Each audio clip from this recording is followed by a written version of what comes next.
días. Buenos días. Bueno, pues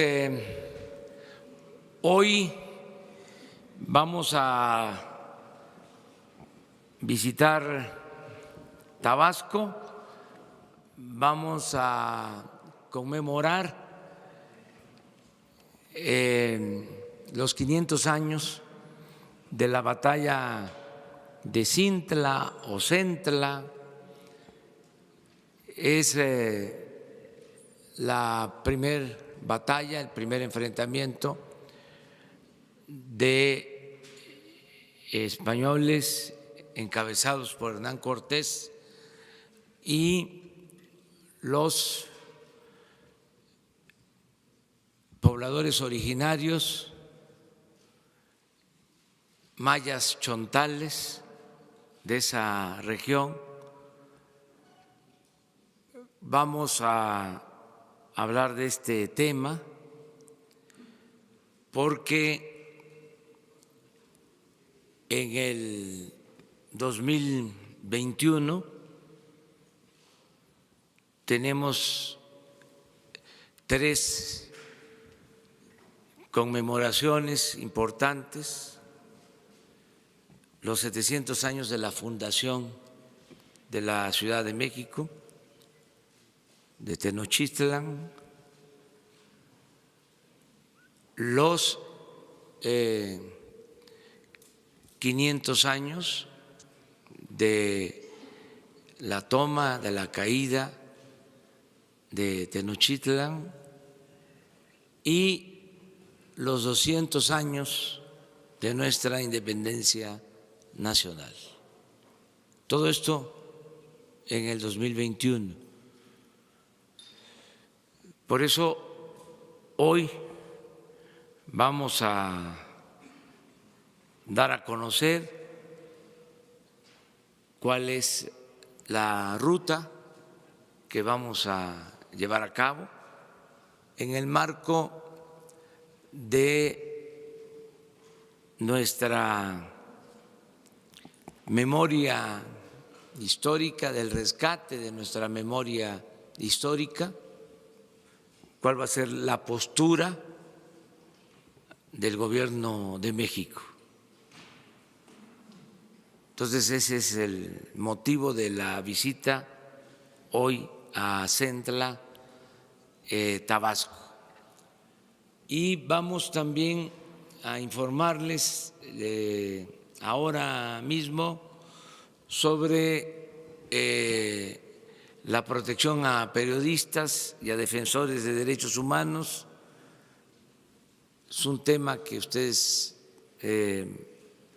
plantearon, quedó pendiente y ya se tiene la información general.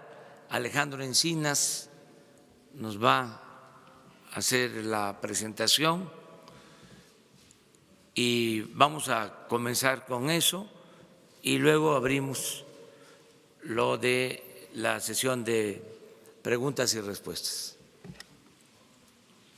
Muchas gracias, señor presidente.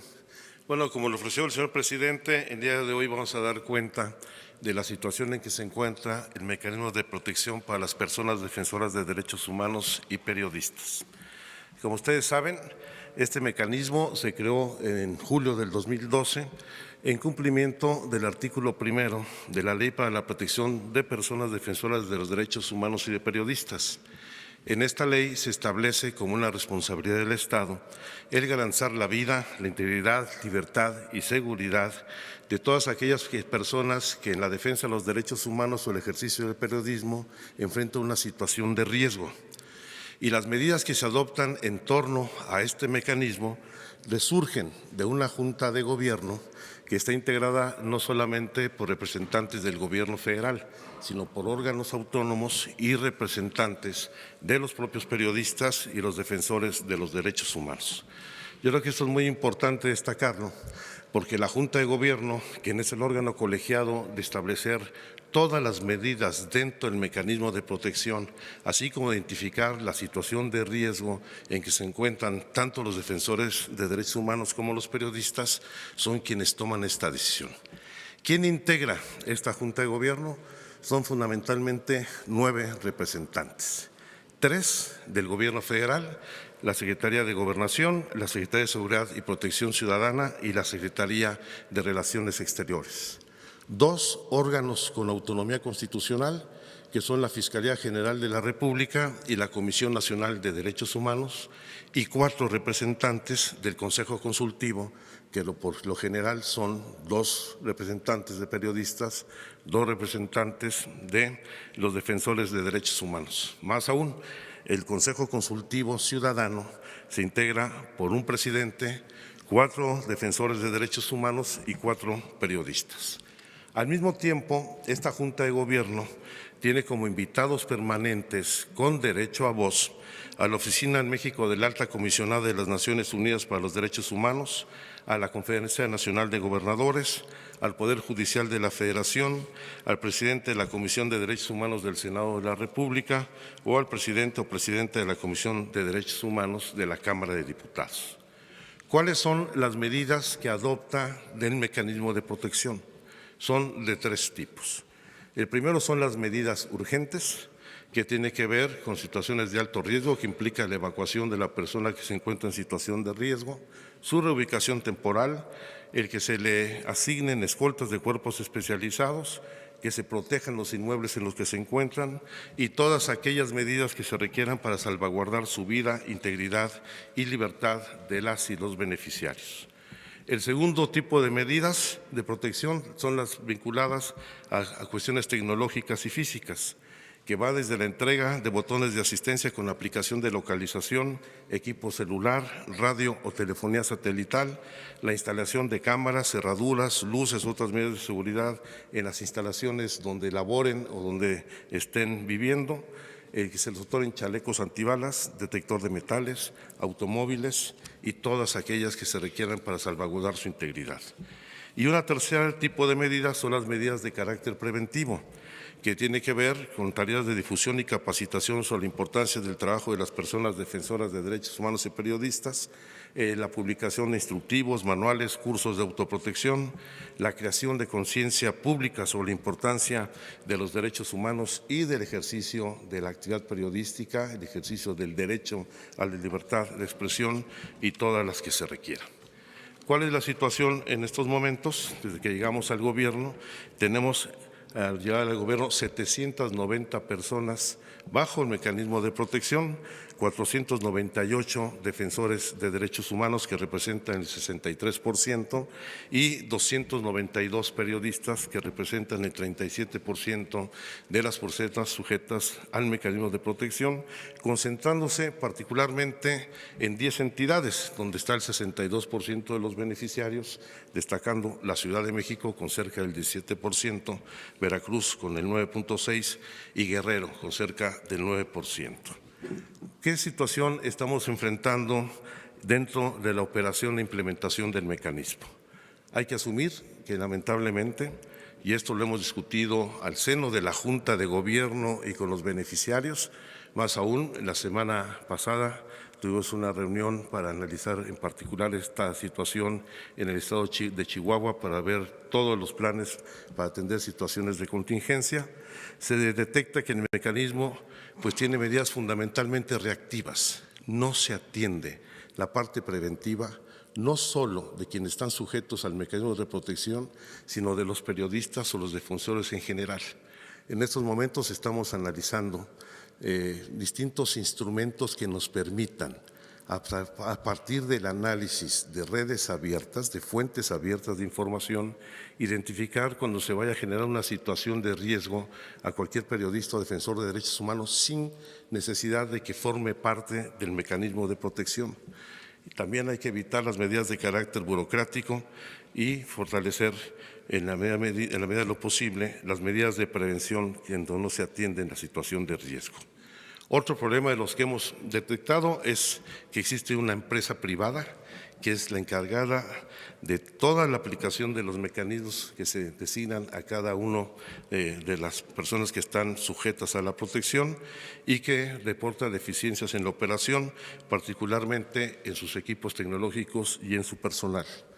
Ustedes recordarán, ha habido un presupuesto asignado que ha sido insuficiente. todavía a finales de la administración anterior, incluso en el periodo de transición tuvimos que intervenir para que hubiera una ampliación de 75 millones de pesos para poder garantizar no solamente el cierre del año, sino el inicio de operaciones en el mes de enero por lo menos, lo cual se logró. Hay que analizar los protocolos de análisis de riesgo, se necesita calificar particularmente a las personas encargadas de realizar la evaluación de riesgo de las personas que solicitan su ingreso al mecanismo y mejorar los mecanismos de coordinación entre el gobierno federal y las entidades federativas, donde si bien ha habido instrumentos y mecanismos de coordinación, todavía son insuficientes. Voy a ponerles un ejemplo, uno de los más cuestionados, de la situación que guardan algunas de las medidas y particularmente tiene que ver con el uso de los 792 botones de asistencia que actualmente se encuentran activos para periodistas y defensores de derechos humanos, donde como pueden ver, de los 792 botones, 209 de los usuarios tienen apagado durante más de 150 días al año el botón. Los 100 más lo tienen apagado entre 61 días y 150 días del año. Y si bien un número importante, 230, lo tienen activo prácticamente de manera permanente, es de manera muy desigual su uso. Esto nosotros lo entendemos como parte de los mecanismos, parte de la falta de confianza en la autoridad. ¿Cuál es el argumento que muchos de ellos nos han dado respecto a que por qué no utilizan o mantienen de manera permanente y sistemática prendido el botón de seguridad? Es que dicen que no quieren que la autoridad sepa dónde se encuentra. Es un tema de fondo, no es un asunto solamente de falta de credibilidad. Pero si es el Estado el responsable de garantizar la seguridad y la protección de las personas, pues tenemos que saber dónde están. Y son de los temas que tenemos que analizar, porque las personas sujetas a los mecanismos de protección, ya sea individual o colectivos, también deben de cumplir normas de autoprotección que nos permitan garantizar la protección del Estado, pero que ellos mismos coadyuven en su propia protección. Pongo este ejemplo que quizás es uno de los más sensibles, en donde además de las fallas que existen en la instrumentación de este sistema, donde se pierde la señal, donde no hay georreferenciación, donde no hay respuesta inmediata en ocasiones a la situación de emergencia por parte de la empresa encargada de prestar este servicio, también existe esta falta de confianza y el no uso de una de las medidas de protección que tienen la mayor implantación dentro del mecanismo. ¿Qué estamos haciendo en estos momentos en la revisión general del mecanismo? En primer lugar, se está llevando a cabo una auditoría por parte de la Auditoría Superior de la Federación al fideicomiso que maneja los recursos de este mecanismo. Se está realizando una evaluación externa por parte de las oficinas en México de la Alta Comisionada de las Naciones Unidas sobre Derechos Humanos y se está realizando la conducción de la Junta de Gobierno para que se pueda hacer una evaluación conjunta con todos los beneficiarios y este primer documento estará concluido en el mes de abril, la evaluación de la Junta de Gobierno junto con los usuarios. Está en proceso también el reemplazo de las escoltas privadas de los beneficiarios por escoltas capacitadas por la Policía Federal Preventiva, aunque hace unos momentos en la reunión que acabamos de terminar del Gabinete de Seguridad, el Presidente de la República ha instruido para que también el área de protección a funcionarios de la Secretaría de Defensa Nacional coadyuve para resolver esa situación de la mejor manera.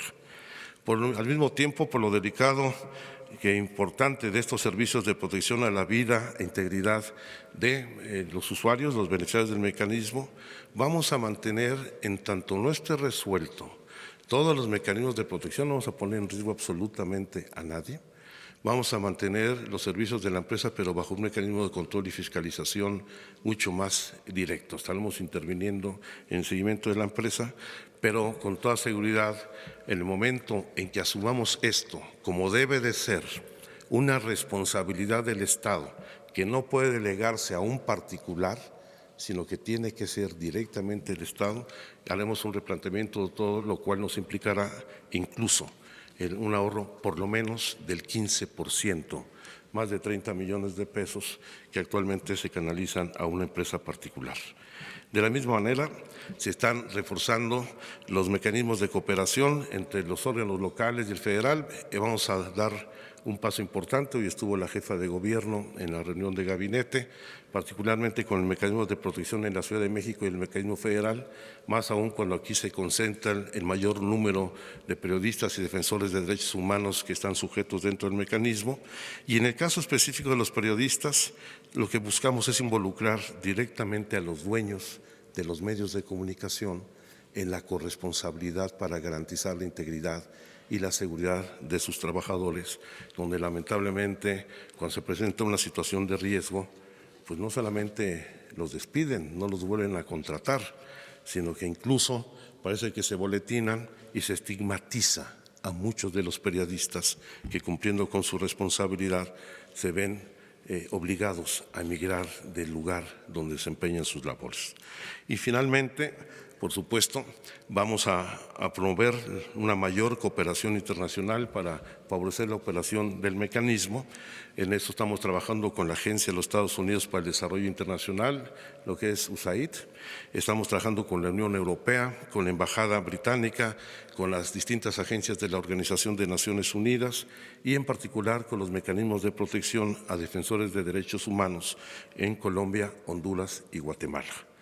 Y con toda seguridad, en la medida que se ha venido incrementando a cerca de 20% más el número de solicitudes para incorporar este mecanismo tanto a defensores de derechos humanos como a periodistas, se va a requerir de un incremento presupuestal que pretendemos cubrir de manera muy importante con la eliminación del contrato, que es oneroso y que con ello tendremos recursos suficientes para la protección.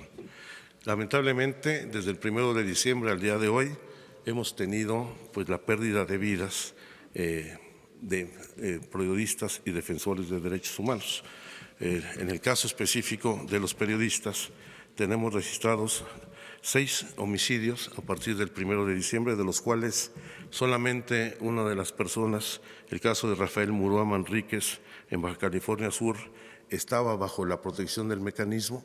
Los otros 5 no estaban dentro de la protección del mecanismo y de estos 6 casos, 4 ya fueron identificados y detenidos los presuntos responsables del homicidio.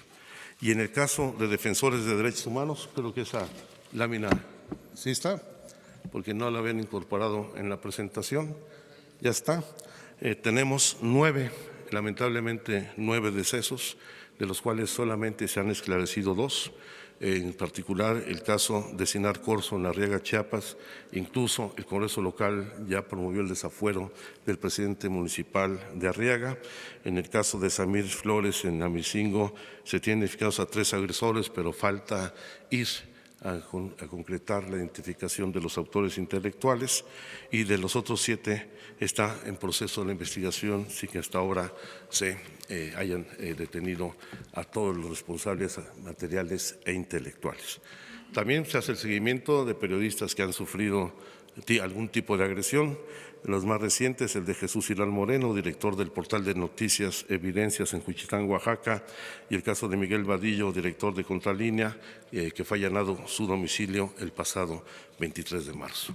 Yo creo que el mecanismo debe de entrar en una nueva etapa de desarrollo con una participación más activa por parte del gremio periodístico y por parte de los defensores de derechos humanos, y necesitamos fortalecer, sin lugar a dudas, los mecanismos de cooperación entre la Federación y los estados, pero también los instrumentos de corresponsabilidad con los propios beneficiarios del mecanismo de protección. Es cuanto, señor presidente.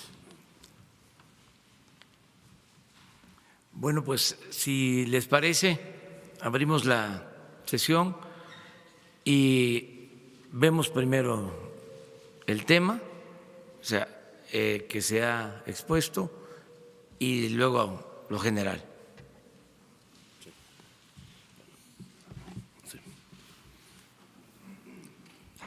Buenos días, Felipe Fierro de Chihuahua, de tiempo.com.mx.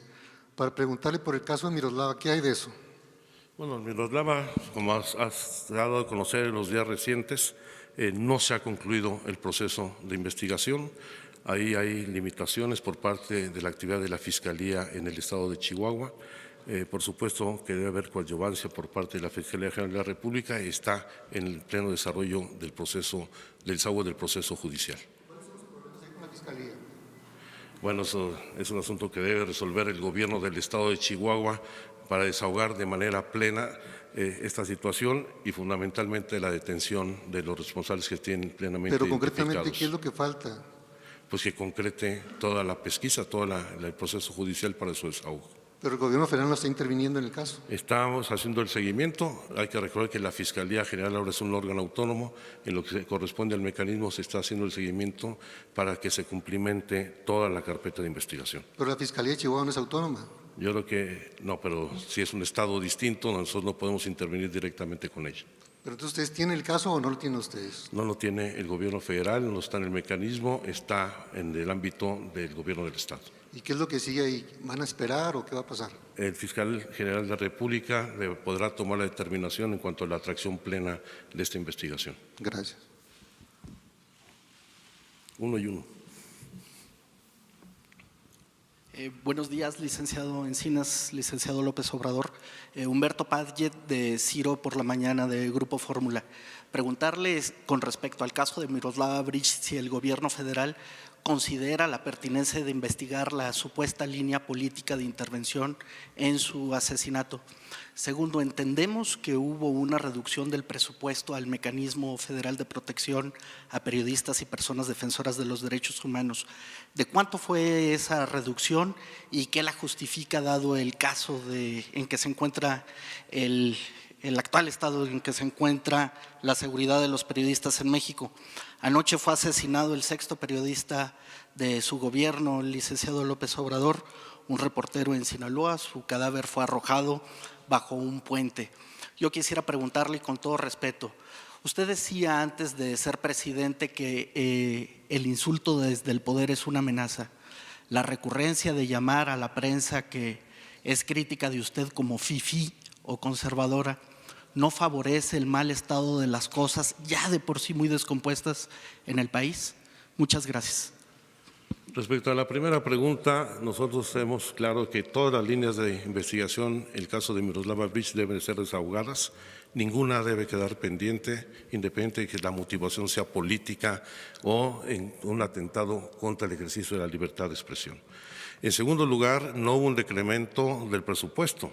Estoy hablando que hubo incluso una ampliación, requerimos una ampliación de 75 millones de pesos respecto al presupuesto que se asignó al mecanismo el año pasado, y los 207 millones de pesos que hoy actualmente se van a ejercer están justamente en el umbral de los recursos que se asignaron para el 2019. O sea, no hay disminución. Y en el caso de las declaraciones del presidente sobre la prensa, yo creo que el presidente de la República tiene toda la libertad, así como escuchar la crítica, de emitir su propia opinión en un debate público sano entre los medios de comunicación y el gobierno federal. Hola, buenos días. Marta Obeso, de esferanoticias.com. Es una realidad que en México están asesinando periodistas. Esta presentación del plan de protección a periodistas me suena un poco resignación del gobierno actual. Y yo quisiera saber si no tiene presidente de la República contemplado en su sexenio hacer un ataque frontal contra todas esas personas que están matando periodistas en México. Y licenciado Encinas, yo quisiera saber si tienen ustedes ubicados quiénes son los que están matando a los periodistas, el narcotráfico, los narcopolíticos, y si usted pudiera decirnos a los periodistas de quiénes nos tenemos que proteger. Gracias. Bien. Aquí no hay resignación alguna, por el contrario, hay un compromiso puntual de enfrentar y encarar este problema y garantizar el libre ejercicio de la profesión periodística y el derecho a la libertad de expresión. Y vamos a asumir plenamente nuestra responsabilidad. ¿Quiénes son los responsables? Lamentablemente, como usted mismo señala, hay desde gente vinculada a los grupos delictivos e incluso autoridades de distintos órdenes de gobierno. Y el primer paso para acabar con esa situación es acabar con la impunidad. Por eso es tan importante el esclarecimiento que se han hecho ya de algunos de los homicidios contra periodistas y proceder justamente a su castigo. No solamente se trata de acabar con la impunidad, sino, como lo señalé en mi primera intervención, fortalecer las tareas de carácter preventivo. Necesitamos no solamente que se nos informe por parte de los periodistas o defensores de derechos humanos cuando consideren que existe una situación de riesgo, sino nosotros debemos de prever, y esto es algo novedoso que estamos impulsando, la identificación de situaciones de riesgo a través de fuentes abiertas o de redes sociales, donde existen ya instrumentos tecnológicos que nos permiten actuar con anticipación. Y, por supuesto, no va a haber impunidad en este tema. Hay que proteger, no tiene que protegerse de nadie, el Estado debe garantizar su seguridad. Sí. Bueno, los dos, uno yo no sé. Gracias. ¿Tendrá el histórico del 2012 a la fecha de cuántos casos han sido resueltos en el caso específico de los periodistas? Y por otro lado, ¿este mecanismo en verdad sí sirve o no sirve, subsecretario? O sea, usted, pues la verdad yo le pediría muchísima sensatez, porque las estadísticas, los números que estamos escuchando reflejan otra cosa. ¿Qué pasó para que la Ciudad de México se convirtiera en uno de los lugares más peligrosos para crecer el periodismo? Antes escuchábamos Tamaulipas, ¿no?, el propio Nuevo León, Sonora, Coahuila, no se diga, la tierra de los desaparecidos. ¿Por qué se ubica la Ciudad de México? ¿Qué pasó en ese mapa criminal? Gracias. Sí, por supuesto que tenemos la estadística, le voy a pedir al ingeniero Mastachi se las haga llegar. Existe la estadística puntual de todos los registros desde el inicio del mecanismo. No traigo aquí en la memoria todos los datos, pero se lo haremos llegar. En segundo lugar, efectivamente, dentro de la revisión del mecanismo hace falta hacer un replanteamiento de su propio diseño. Creo que es muy importante que la mayor parte de los integrantes de la Junta de Gobierno, quien es el órgano que toma las decisiones, no sea el gobierno federal. De los 9 integrantes, 4 son defensores de derechos humanos y periodistas. 2 son órganos autónomos, la Fiscalía General y la Comisión Nacional de Derechos Humanos, y solamente hay 3 representantes del gobierno federal. Con lo cual implica una visión y una óptica distinta y que debe garantizarnos la seguridad. Sin embargo, pues estamos viendo que esta composición no es suficiente. Sí creo que es necesario hacer una revisión de la ley en donde se fortalezcan los instrumentos que permitan que el Estado intervenga con mayor firmeza en los temas vinculados con este mecanismo. Y serán temas que llevaremos a la Junta de Gobierno y que seguramente se debatirán muy pronto en el Congreso de la Unión. ¿Qué pasó en la Ciudad de México? Creo que aquí se conjugan 2 fenómenos. Evidentemente hay que asumir que el gobierno anterior hubo un debilitamiento de las tareas de seguridad y también de protección a los periodistas y defensores de derechos humanos. En segundo lugar, que fue un polo de atracción para la reubicación de muchas de las personas dentro del mecanismo. Por eso también es tan alta la concentración de personas sujetas al mecanismo en la Ciudad de México, porque son la gente que lamentablemente tuvo que emigrar de su lugar de origen hacia la ciudad, que es lo que también detona este incremento. Buenos días, señor presidente. Licenciado Encinas, Omar Caballero de Noticieros HOTV. Una simple pregunta: ¿cómo van a evitar que los defensores de derechos humanos pierdan la vida pues precisamente a causa de querer dañar la imagen del presidente de la República? La mayoría de los adversarios que tiene el presidente han buscado la forma de dañarlo consecuentemente durante estos últimos días.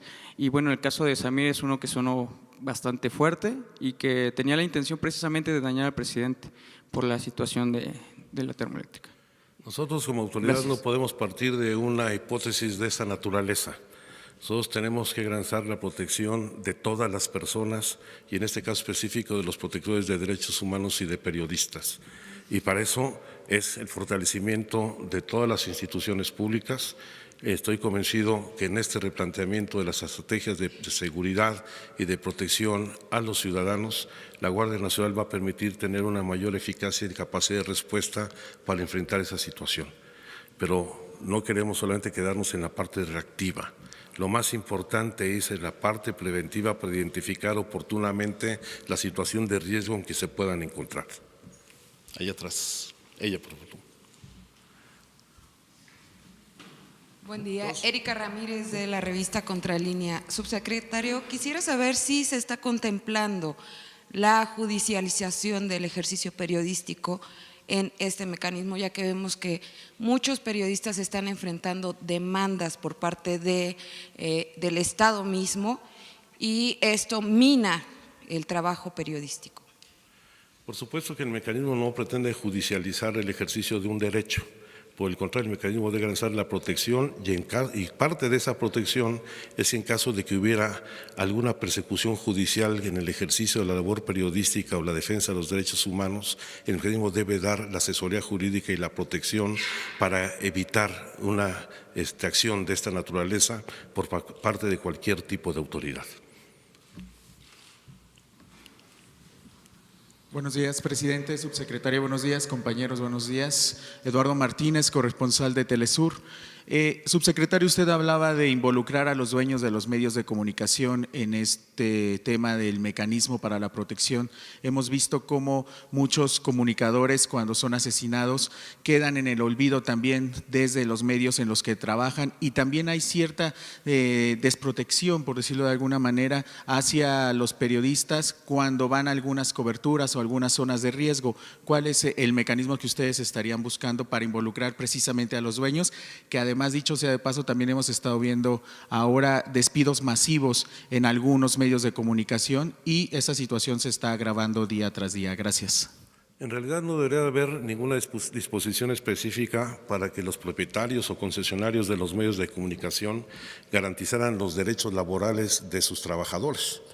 Lamentablemente, en el caso del gremio periodístico, ni se paga el salario profesional, ni se tiene empleo permanente. La figura del freelance o del outsourcing es la que predomina.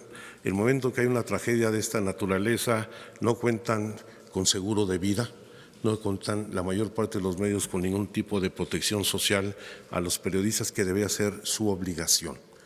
Hemos encontrado casos realmente vergonzantes.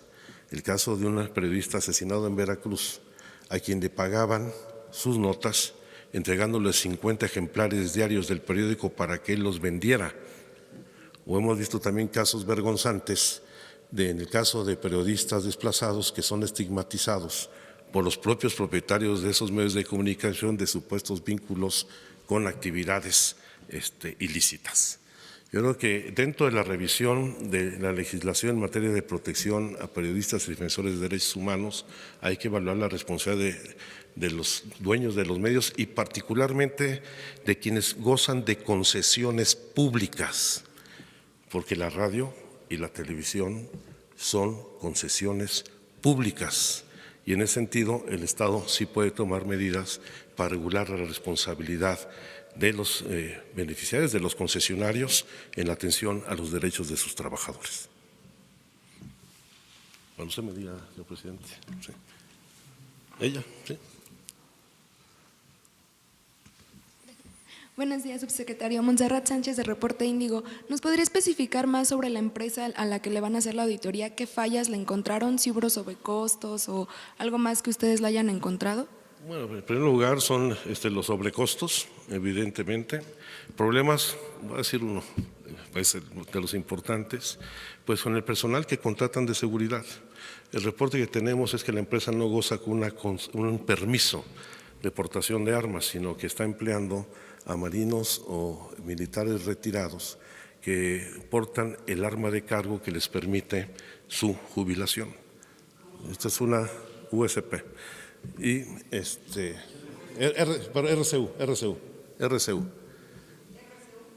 sí.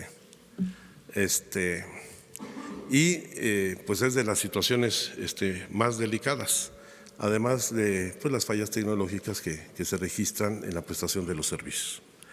Aunque también hay que reconocer que algunos elementos de esa empresa han actuado con mucha responsabilidad.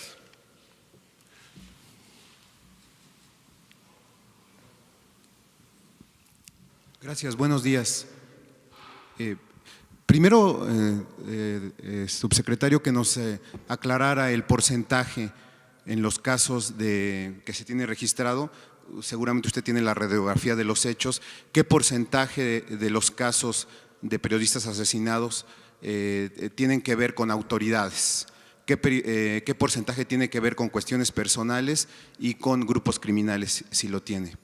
No lo tengo aquí a la mano, se los vamos a hacer llegar y por supuesto teniendo mucho cuidado en la identificación del móvil del homicidio, porque ahí hay uno de los problemas en el seguimiento de este tipo de homicidios, donde en ocasiones se quiere estigmatizar a la víctima, ya sea criminalizándolo por tener algún vínculo con algún grupo delictivo o derivando esta situación a una causa personal. Y yo creo que eso hay que analizarlo con mucho detenimiento y nosotros no vamos a ser parte de ese proceso de estigmatización de las víctimas. Quienes nos hemos enfrentado desafortunadamente en los últimos meses a estas situaciones de riesgo, hemos detectado que el mecanismo no sirve. En el mecanismo no hay comunicación, no hay seguimiento, no hay acompañamiento, no hay defensoría. El gobierno federal contempla desaparecer este mecanismo y quizás crear otra figura, otra herramienta que sí sea responsabilidad del actual gobierno para que no se achaque lo que pasa a un mecanismo que no sirve y que sea el propio gobierno actual el que se responsabilice de los casos? Ya lo dije con toda claridad, por supuesto que no vamos a desaparecer un mecanismo de esta naturaleza en tanto exista una situación de riesgo en el ejercicio de estas actividades, pero sí requiere un rediseño e incluso, lo dije, una reforma a la ley para fortalecer las facultades, atribuciones y mecanismos de intervención del Estado mexicano.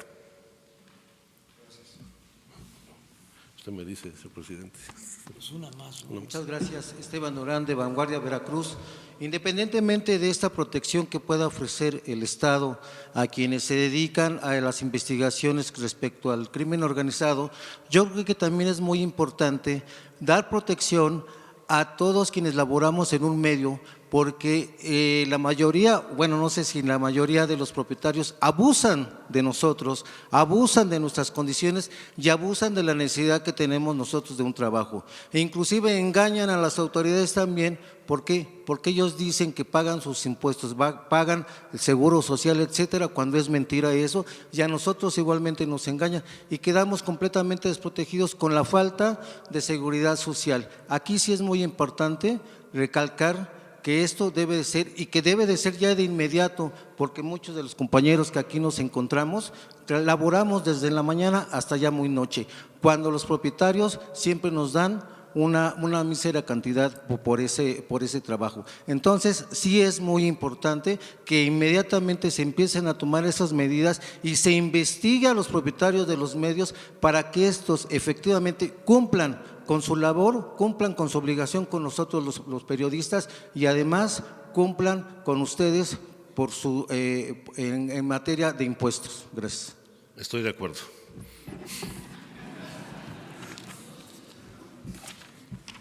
Bueno, miren, este tema tan delicado va a requerir de seguimiento permanente.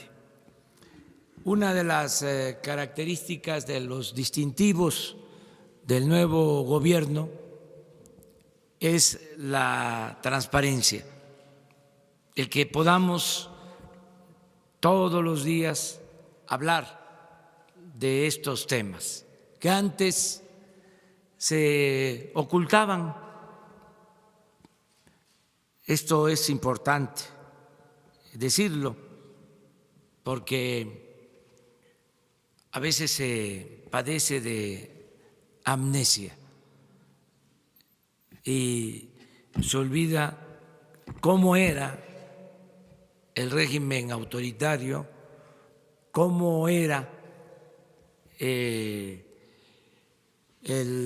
régimen durante el periodo neoliberal. Estos temas prácticamente no les interesaban o salían al paso solo para simular de que tenían que atenderlos. Para hablar con claridad, ellos estaban en los business. Los gobiernos anteriores lo que les importaba era hacer negocios al amparo del poder público. El gobierno estaba destinado a facilitar el saqueo, el robo, no a la protección de los ciudadanos. Entonces, es un avance no solo el que no se tolere la corrupción ni la impunidad, es un avance que no se tolere de arriba hacia abajo la corrupción y la impunidad, que no haya complicidades. Y es un avance muy importante el que no haya silencio cómplice y que se dé la oportunidad a todos de expresarse, de manifestarse y que haya transparencia. Entonces, todo esto que hemos heredado, mal hecho, se va a corregir. Lleva tiempo porque son muchos y muy grandes los problemas que se heredaron. Ayer estábamos hablando y comprometiéndonos a atender el problema de los desaparecidos. Ya se ve como si fuese una cosa normal que hayan desaparecido 40,000 personas en 10 años y que haya 26 cuerpos sin ser identificados. Es terrible esa herencia que dejó la política neoliberal. Y así muchas otras cosas. Acabamos de hablar de la reunión de los contratos de los gasoductos. Imagínense entregar contratos a empresas para hacer gasoductos. Si un gasoducto cuesta $1,000 millones, hay que terminar pagando hasta $8,000 millones. Pero eso no es todo. El gasoducto en cuestión no es de la Comisión Federal de Electricidad o no es propiedad pública, aunque se paga con el dinero del presupuesto. El gasoducto es propiedad de la empresa que lo construye. ¿Qué es eso?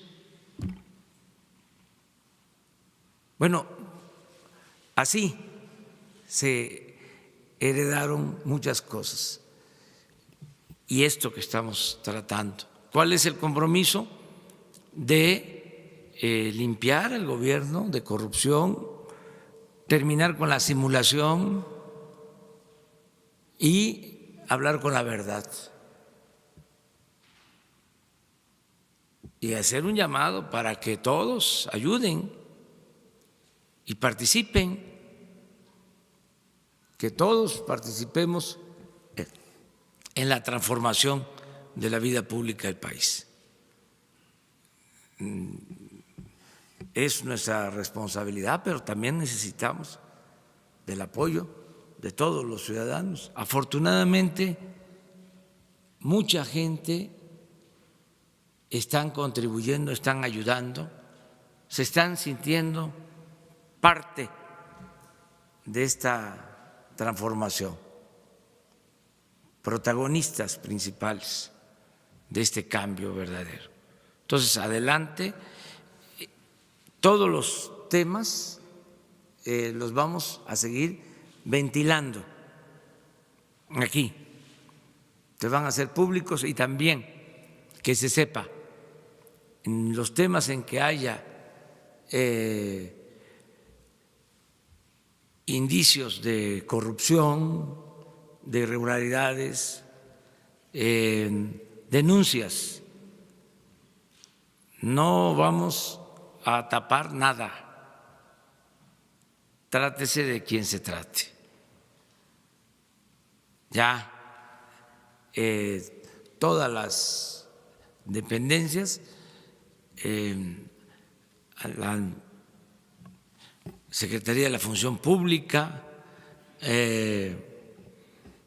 también la Oficina de Inteligencia Financiera de la Secretaría de Hacienda, la Consejería Jurídica, tienen instrucciones de presentar denuncias ante la Fiscalía General, que es la instancia autónoma para investigar, sancionar, castigar a responsables de delitos.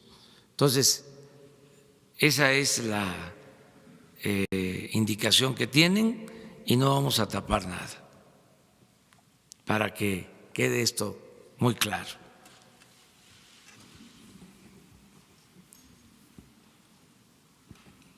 Licenciado López Obrador, con todo respeto, reponer la pregunta. Dado el clima de inseguridad en que nos encontramos los periodistas mexicanos, ¿es sensato enderezar estos adjetivos como fifí, como conservadores, en una forma que quizá generalice que en la falta de puntualidad haya una situación de escarnio innecesario? Con todo respeto, licenciado. Con todo respeto te contesto. Existe una prensa fifí, no es una invención. Existe el partido de los fifí, existe el conservadurismo en México, y creo que nunca ha desaparecido. Entonces, no están de acuerdo con nosotros, son nuestros adversarios. Entonces, el señalar de que existe un partido conservador, que existe una prensa fifí, pues es decir lo que considero real, no es una invención, y es parte de la democracia el que podamos ejercer todos nuestros derechos a manifestarnos con libertad y con respeto. Eso es lo que te puedo contestar. O sea, no me voy a quedar callado ante la hipocresía del conservadurismo, porque los conservadores, los fifí, tienen como doctrina, y podría decir su única doctrina, es la hipocresía. Entonces, ya basta de simulación, fuera máscaras. O sea, existe un partido conservador, están molestos con nosotros, querían seguir manteniendo este régimen de injusticias, de corrupción, de privilegios, querían que continuara el saqueo en el país, y la gente dijo basta,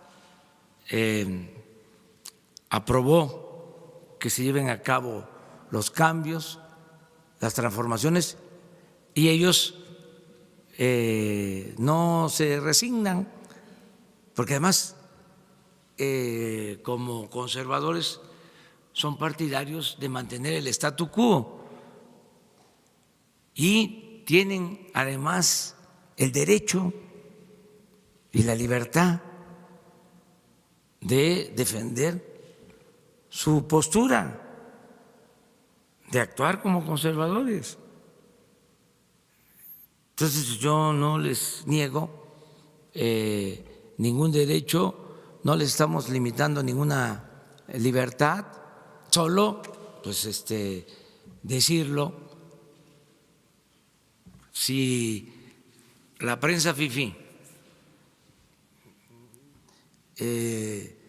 todos los días, un día sí y el otro también, se dedican a cuestionar y a veces a calumniarnos todos los días como sistema, porque hay una línea editorial en contra nuestra, no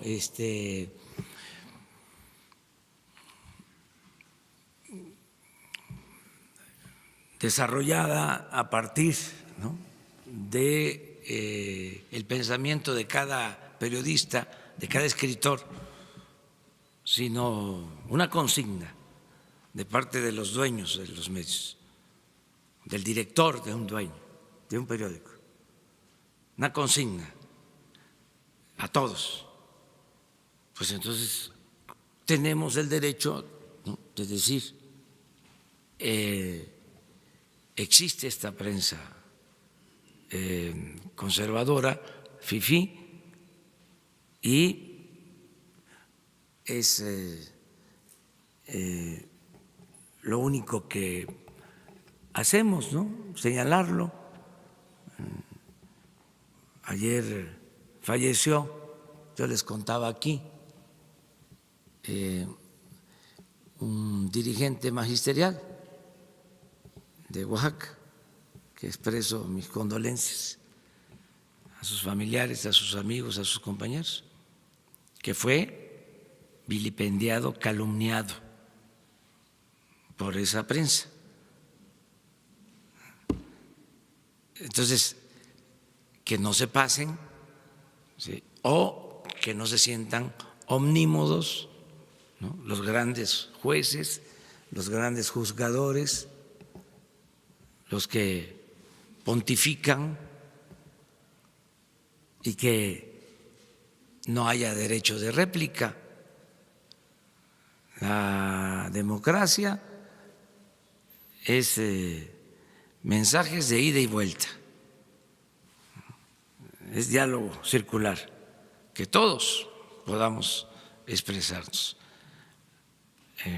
Aquí también aprovecho para enviar un abrazo a amigos, a familiares de Virgilio Caballero, que también falleció en la madrugada de hoy. Y siempre vamos a ser respetuosos de los medios de información y siempre vamos a respetar a la prensa fifí, es decir, que se exprese libremente, nada más que nos den la posibilidad de la réplica, pero nunca vamos a actuar como los gobiernos que ellos defendieron,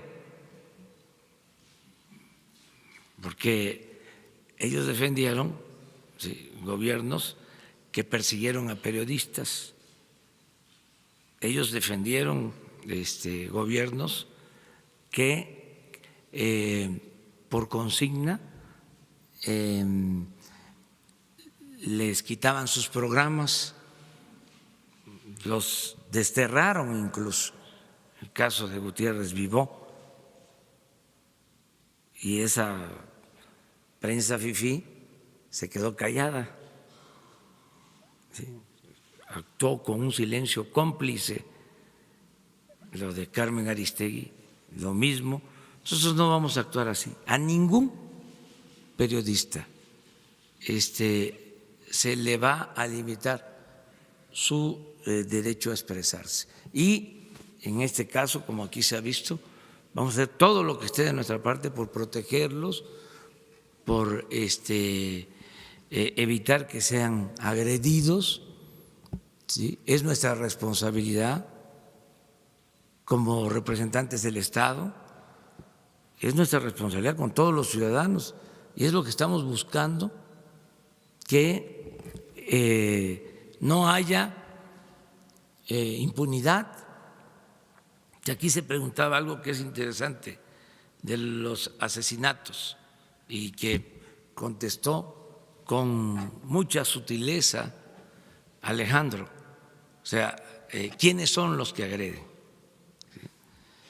O sea, y sin duda hay dos grupos de agresores. La delincuencia, llamada organizada, los grupos delictivos y representantes del Estado. ¿Qué garantizamos nosotros? ¿Sí? Que el Estado no va a violar derechos humanos, que eso es un cambio importante. Nunca vamos a dar la orden de reprimir a nadie. No es el mátalos en caliente de Porfirio Díaz,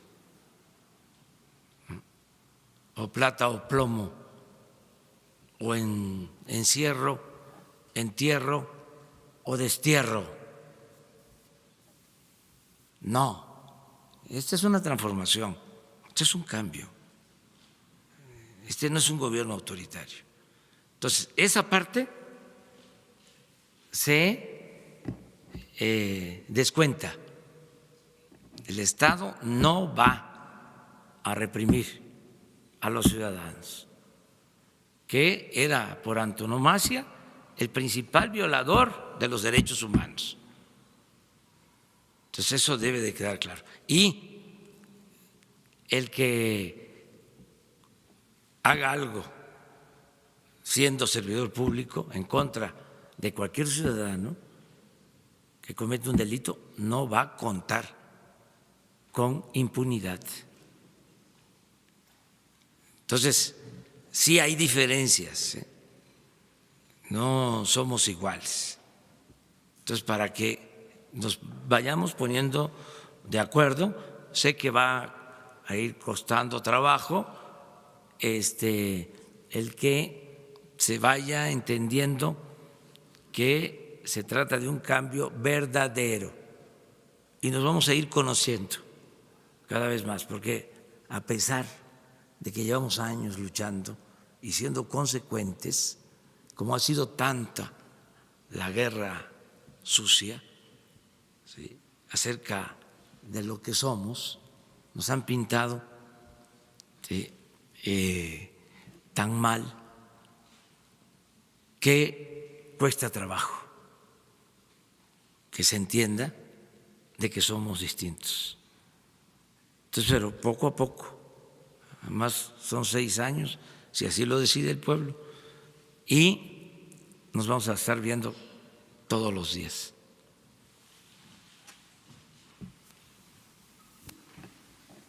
Buenos días, presidente. Buenos días, subsecretario Encinas. Shaila Rosagel, de Grupo Gili, El Imparcial de Sonora, La Crónica de Mexicali y Frontera de Tijuana. Presidente, el sábado, durante el 25 aniversario de la muerte de Luis Donaldo Colosio, su hijo Luis Donaldo Colosio Riojas nos dijo en entrevista que no espera nada del sistema de justicia mexicano en relación a llegar a la verdad sobre lo que le sucedió a su papá.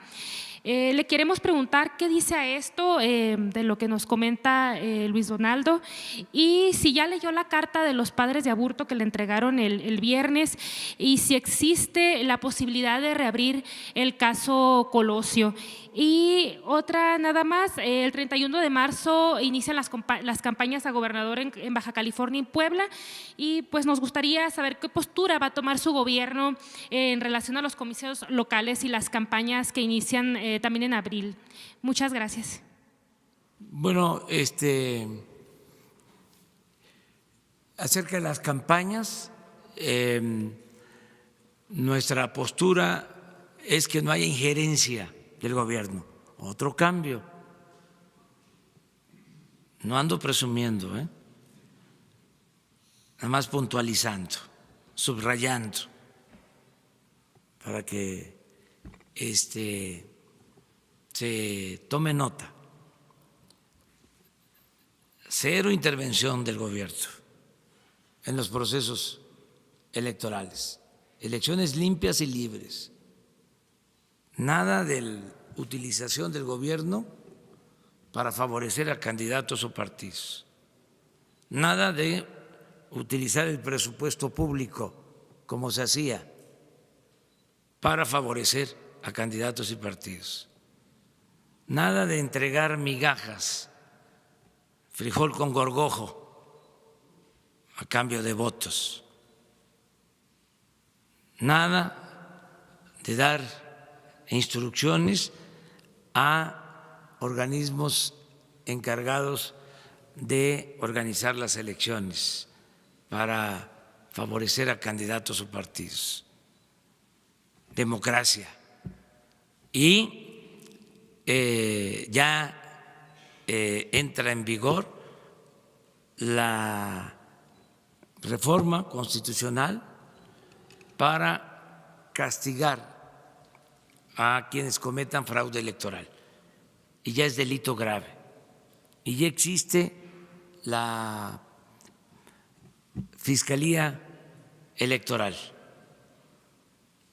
para que haya elecciones limpias y libres, se termine con el acarreo, con la manipulación, con el tráfico, con la pobreza de la gente.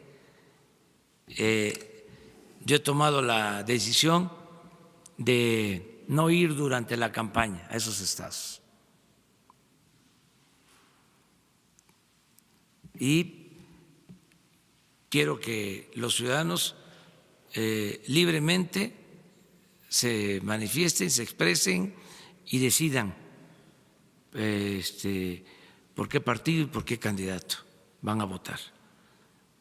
No tenemos preferencias, no tenemos partidos, queremos respetar la voluntad libre de los ciudadanos. Voy a estar precisamente porque van a iniciar las campañas.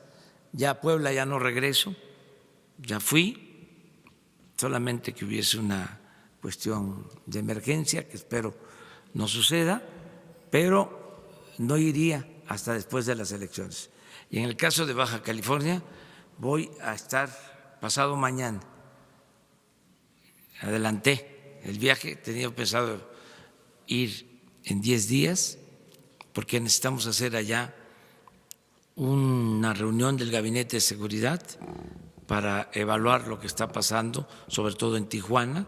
Entonces lo vamos a hacer el miércoles. Mañana tenemos acto en San Luis Río Colorado, Sonora, y el miércoles en la mañana, incluso qué bien que tratamos el tema, porque la rueda de prensa va a ser allá, en Tijuana, en la mañana.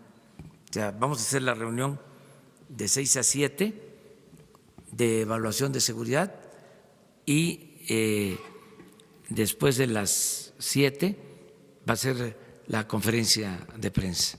Mañana sí hay aquí en la mañana, porque vamos a Tabasco y regresamos, y luego de la conferencia mañana nos vamos a San Luis Río Colorado, Sonora, y de ahí a Tijuana para estar el miércoles. Y ya nos regresamos, pero es parte de lo mismo, porque tengo entendido que empiezan las elecciones el día 1 de abril, y ya no podemos estar en Baja California. Ya leí la carta de los papás de Aburto,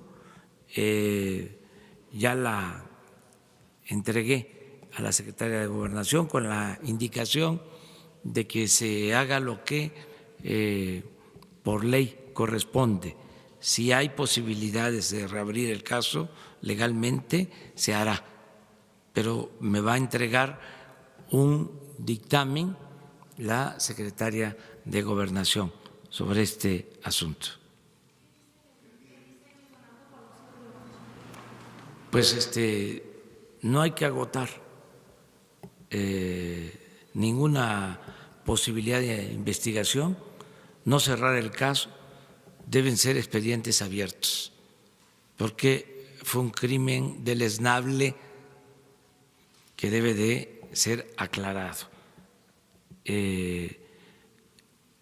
No porque pase el tiempo ya deben de olvidarse estos casos y tener la postura de exigir el esclarecimiento de los hechos. O sea, siempre, no solo los familiares, todos los mexicanos tenemos que pedir que estas cosas se aclaren.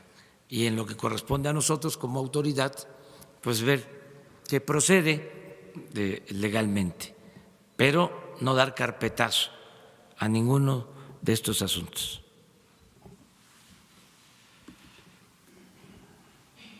Presidente, buenos días. Secretario, buenos días. Marco Antonio Olvera, corresponsal de Radio Latino California aquí en México. Presidente, si no me equivoco, usted en días recientes había dicho que las personas que utilizaban o que eran atendidos en el Seguro Popular, que desapareció a la llegada de su gobierno, recibirían atención médica en el IMSS y en el IMSSTE. Si no mal recuerdo, el 21 o el 22 de este mes, el director del IMSS, Germán Martínez, publicó en el Diario Oficial de la Federación aumento por la atención de servicios médicos a la gente que llegue a esas clínicas del IMSS. Le pongo un ejemplo, una atención médica cobran 300 pesos, una urgencia 3,000, un traslado de ambulancia 5,000 y una operación de cualquier índole sube de 6,000 hasta 30,000 pesos. ¿Qué referencia nos tiene y cuál es la medida que va a tomar en ese tema? Sí, estamos tratando este tema, es una prioridad resolver todo lo relacionado con el servicio de salud pública. Está mal el servicio a derechohabientes en el ISSSTE, en el seguro, o no es de lo mejor. Sin embargo, aunque parezca increíble, está peor el servicio a quienes no son derechohabientes, a la población abierta, a los que no tienen ISSSTE, no tienen seguro. Porque lo que crearon, eso que llaman Seguro Popular, lo he dicho muchas veces y lo repito ahora, ni es seguro ni es popular. No hay médicos, no hay medicinas y en el sistema de salud pública se cobra para dar atención médica. Hay cobros por operaciones que se tienen que hacer y la gente humilde, la gente pobre no tiene garantizado el derecho a la salud. O sea, se incumple con lo que dice la Constitución. El artículo 4 de la Constitución establece el derecho a la salud, pero es letra muerta. Entonces, estamos resolviendo esto. Lo que se publicó en el Diario Oficial tiene que ver con la antigua política. ¿Pero se va a echar para atrás? Se quita, porque el compromiso que tenemos es que la atención médica y los medicamentos sean gratuitos para quienes no tienen seguridad social, que es más de la mitad de la población. Lo que pasa que es un problema complejo, porque lo que hicieron fue fraccionar, dispersar todo el sistema de salud pública. la Secretaría de Salud Pública del Gobierno Federal opera solo 9 hospitales en todo el país. Entonces, la pregunta es, ¿y a qué se dedica? Si tiene 9 hospitales. Pues la dejaron como un cascarón, solo para cuestiones normativas, porque trasladaron todo el sistema de salud pública a los estados. Las unidades médicas, centros de salud y hospitales los manejan los estados. El ISSSTE y el seguro tienen su función en cuanto a dar servicio a derechohabientes. Y el seguro, además de eso, tiene unas unidades médicas que se crearon hace 40 años, que fueron del programa IMSS-Coplamar, que han ido cambiando de nombre, ¿sí? IMSS Oportunidades, IMSS Prospera, ¿sí? Entonces, esas unidades médicas, que son 5,000 en el país, no hay en todos lados, pero sí son muchas, de primer nivel de atención. Para tener una idea, en total son 20,000 centros de salud o unidades médicas, lo que es el primer nivel de atención. De esas 20,000, 5,000 son del seguro, de este sistema de atención a población abierta. Y arriba de esas 5,000 hay 80 hospitales del seguro, también del mismo sistema. En estos casos es en los que posiblemente estén asignando estas cuotas de pago por este servicio. Bueno, este servicio más los servicios de salud de los estados, queremos unirlos, queremos federalizar todo el sistema de salud para que el Estado garantice la atención médica en las 20,000 clínicas de primer nivel y en los hospitales de segundo nivel para la población que no tiene atención médica. Eso es lo que estamos haciendo. La Secretaría de Salud va a terminar teniendo 3 áreas.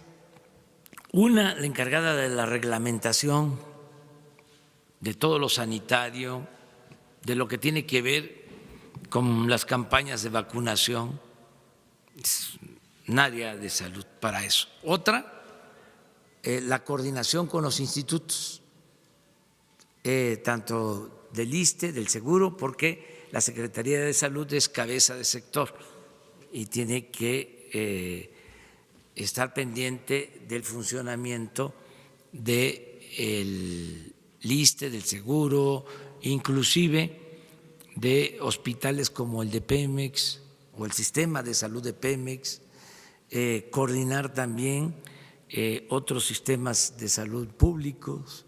Entonces, esa es otra área. Y los institutos especializados de la Secretaría de Salud, ¿sí? Nutrición y los institutos. Ese es un área de coordinación. Y la tercera, que considero muy importante, es la que vamos a crear para sustituir, ¿sí?, el llamado Seguro Popular y garantizar atención médica y medicamentos a toda la población que no tiene seguridad social. Esa es la gran reforma, ese es nuestro compromiso. Esto nos está llevando tiempo porque son acuerdos con los gobiernos estatales, con los trabajadores tenemos que basificar a cerca de 80,000 trabajadores que están trabajando por contratos, son honorarios, son eventuales, pero sí tenemos ese compromiso. Entonces, si salió publicado en el diario sobre estas cuotas, es transitorio, porque el compromiso que tenemos es que la salud va a ser gratuita. Sobre otro tema, presidente, ¿cuál es su compromiso de su gobierno con las empresas outsourcing, como usted sabe y muchos sabemos, que son empresas que contratan o subcontratan a varios empleados de la clase trabajadora mexicana? Hay un ejemplo en el sistema de transporte colectivo Metro que depende del gobierno de la Ciudad de México. Hay una empresa que contrata a personal de 25 a 70 años con un sueldo de 1,500 a la quincena, 3,000 pesos mensuales, que sigue en activo. Y no solamente el gobierno central, con el sistema de transporte colectivo Metro, también está en el gobierno, en la Cámara de Diputados, en la Cámara de Senadores, Secretaría de Relaciones Exteriores y diferentes dependencias. ¿Qué va a hacer su gobierno? ¿Cuál es su compromiso con la clase trabajadora de este país? Porque además pues, el Estado sigue teniendo una deuda con el salario que recibimos o reciben la clase trabajadora de este país. Mi compromiso es que mejoren los salarios en términos reales y que se vaya recuperando todo lo que perdió el salario en el periodo neoliberal. Hubo una pérdida de poder adquisitivo del salario de alrededor del 70%. Nada más que los incrementos salariales y la recuperación de la pérdida de poder adquisitivo del salario se tiene que dar de manera gradual. Tiene que ser un proceso, no se puede lograr de la noche a la mañana, porque entonces afectamos las empresas, las fuentes de trabajo y se afecta la economía, se nos dispara la inflación y nos va mal. Entonces lo estamos haciendo con responsabilidad, pero siempre pensando en mejorar las condiciones laborales de los trabajadores. Ya empezamos, eso también. O sea, a ver, no es para presumir, pero en 36 años nunca había aumentado el salario mínimo como este año. Nunca. A ver, tecnócratas, a ver, prensa fifí, a ver, si mañana sale la gráfica, ¿sí?, de los aumentos del salario en los últimos 36 años. La quiero ver a 8 columnas. Es mucho pedir. Bueno, y en la frontera al doble el aumento del salario. Y en los contratos que están haciendo también hay aumentos al salario. Yo quisiera que fuese más, pero no podemos afectar la economía de las empresas. Tenemos que cuidar también a las empresas. Entonces, ese es un compromiso. Otro compromiso es no permitir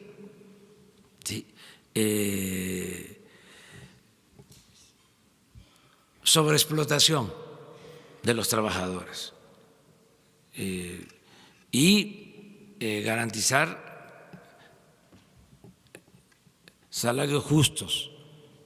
Eso lo tenemos que hacer. No seguir apostando a la subcontratación, que eso prevaleció durante el periodo neoliberal, ¿sí? Se cundió de esas empresas el gobierno. Bueno, al grado, ayer lo decía, Imagínense 50,000 elementos de la policía contratados para cuidar las instalaciones del gobierno.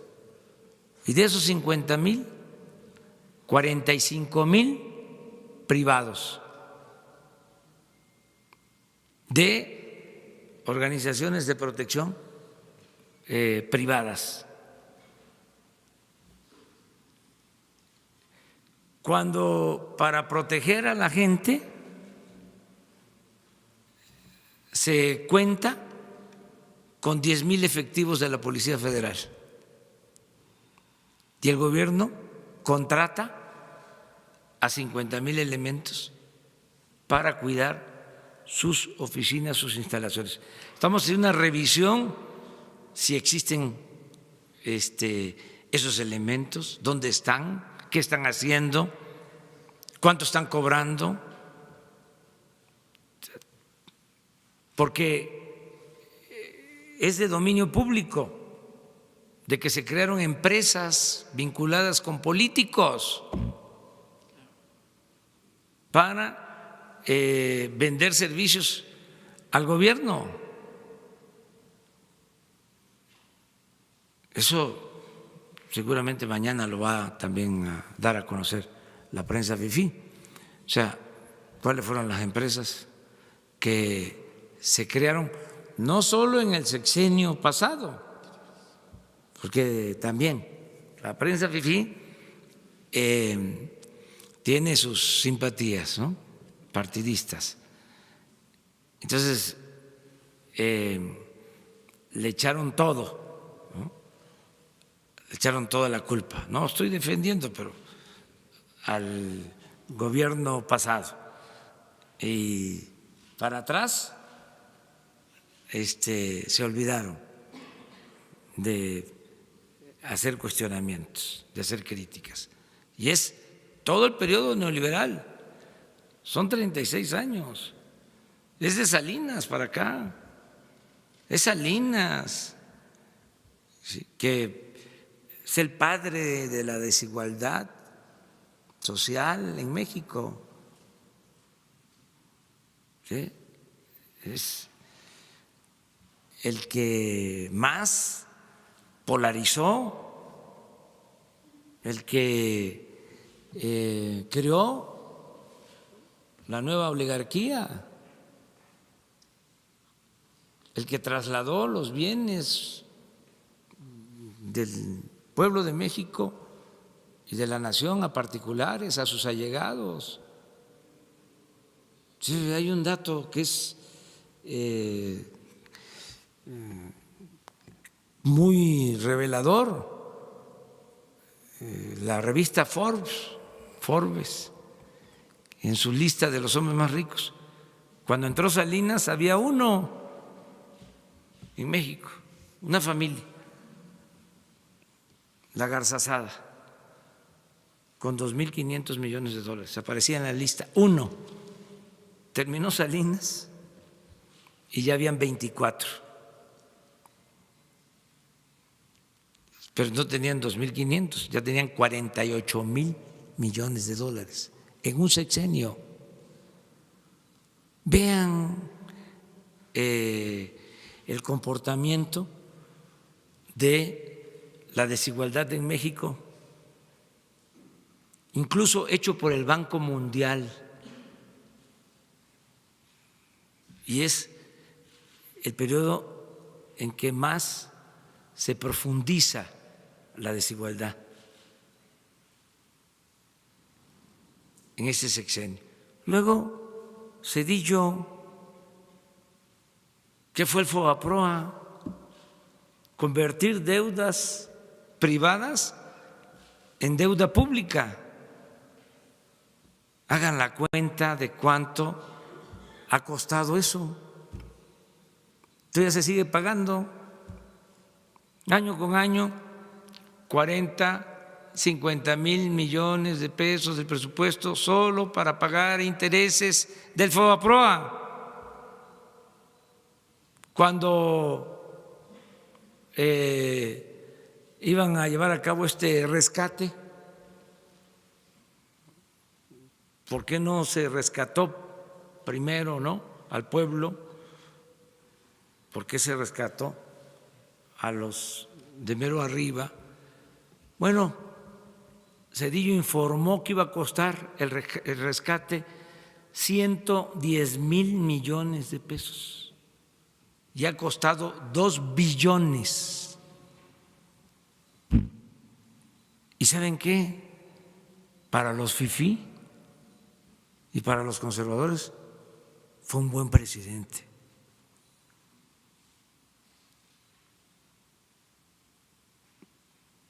Fox, ¿qué no era el cambio? Resultó un traidor a la democracia, dicho por él mismo que él se encargó de que no llegáramos nosotros, que él participó para que se robaran la elección en el 2006. Calderón pues, convirtió el país en un cementerio. Peña, corrupción. Entonces, eso es lo que enfrentamos. Y, a ver, ¿dónde está la autocrítica de los aplaudidores de estos regímenes? ¿Dónde está? Es decir, yo me equivoqué,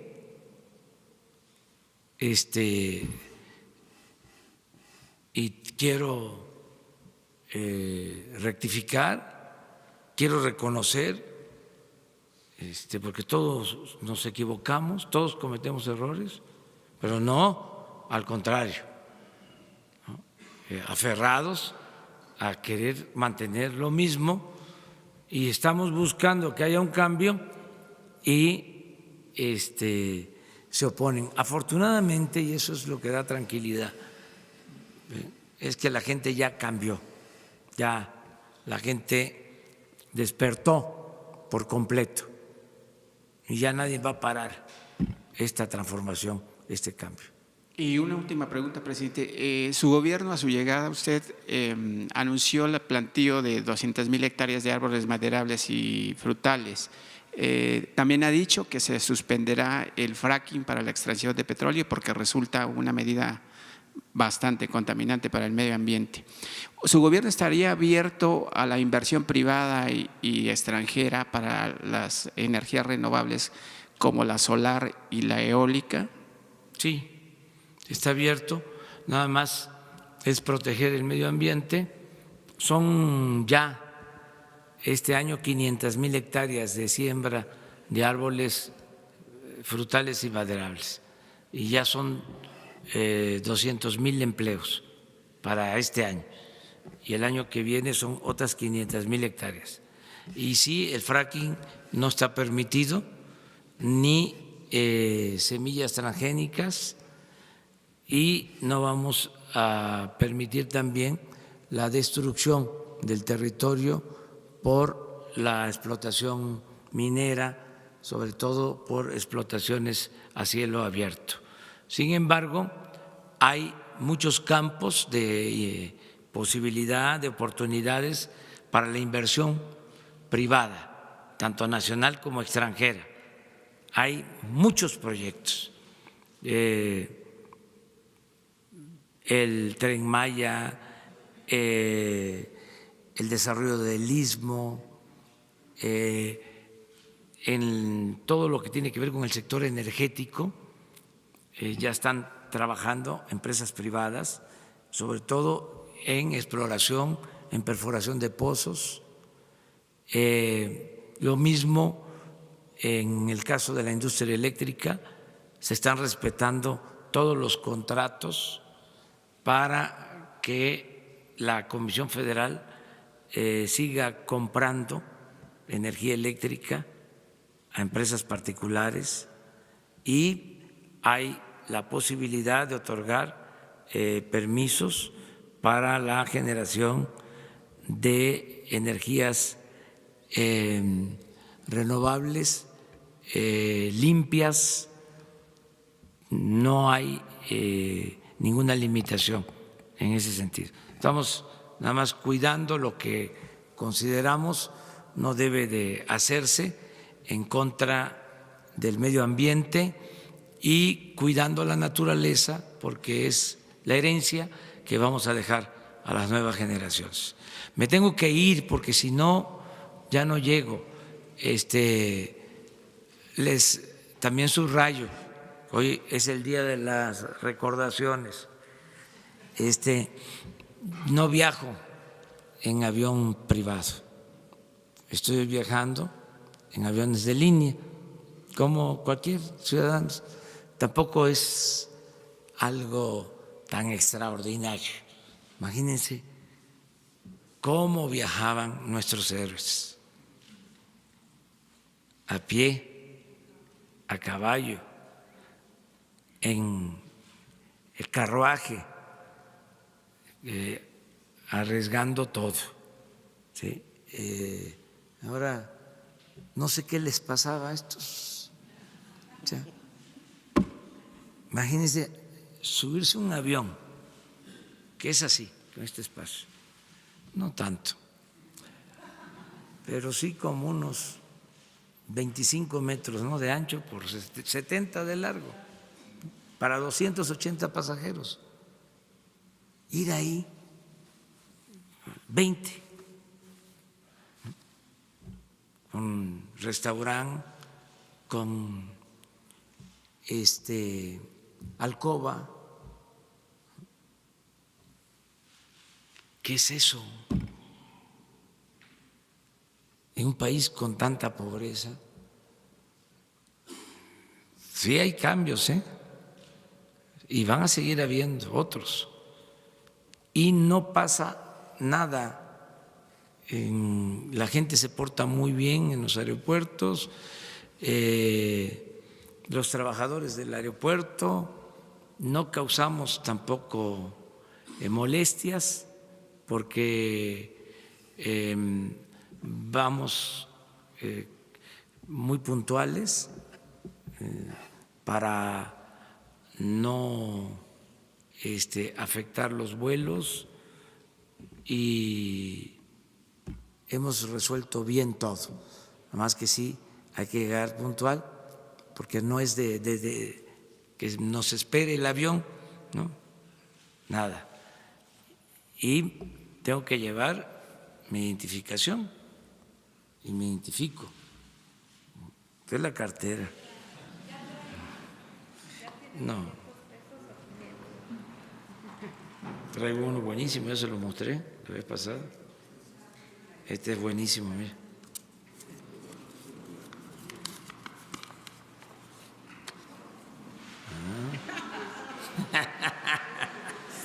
Este es válido.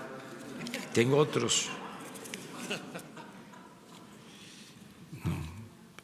Pero lo que quiero mostrarles